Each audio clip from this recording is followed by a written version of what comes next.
आज साईडवरती जायला सगळ्यांना उशीर झाला होता, त्यामुळे साईडवरचं वातावरण थोडंसं तापलेलं होतं.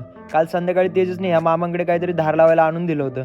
सकाळी घ्यायला गेलो तर त्यांनी पण त्यांचं काम अर्धवट पूर्ण केलं होतं. तेजस सकाळीच लवकर साईडवरती गेला होता, त्यामुळे आमचे ज्येष्ठ निरीक्षक मला घ्यायला आले होते. थोड्या वेळ रस्त्यात प्रवास केला आणि पाऊस लागला, त्यामुळे एका हॉटेलमध्ये थांबलो होतो. वडापावचा मस्त वास चालला होता. मामाला म्हटलं, मामा थोडासा इंडियन बर्गर खाणे दो. आणि साईडवरती गेलो तर साईडवरती कोणीच नव्हतं. दुसऱ्या साईडवरती आम्हाला थोडंसं काम होतं म्हणून तिथं गेलो तर तेजस ठाकूरने दुसऱ्या साईडवरती ट्रॅक्टर गुंतून ठेवला होता.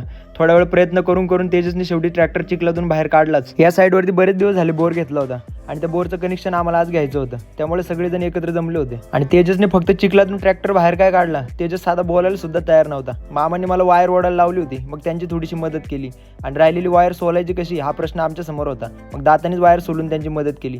तेवढ्यात परत पाऊस आला. मग या टँकरमध्ये जाऊन बसलो. मला काय वायरिंग मधलं जास्त काही कळत नाही, त्यामुळे मी त्यांची मदत करत होतो. थोड्या वेळानंतर आमचं काम संपलं होतं आणि दुपारच्या जेवणाची वेळ झाली होती.